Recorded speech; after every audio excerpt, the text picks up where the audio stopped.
bilang si Iris Buenavides, may pagkamatapang ang character mo, palaban, hindi pa aapi. Yung iba tingin nila kontrabida, paano ka. Pero ako, bilang actress, so nakikita ko, dapat nagagampanan mo lahat. Wala kang takot na gampanan ang kahit na anong klaseng role. Ganun ka rin.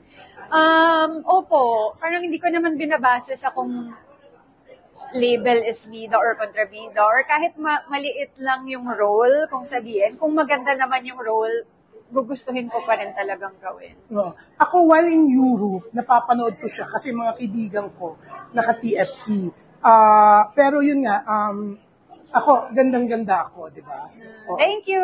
Thank you, Tito Joe. Tama, no? Si Lavender Field, si Jody, Tyrone, si Jericho. Oo, yan.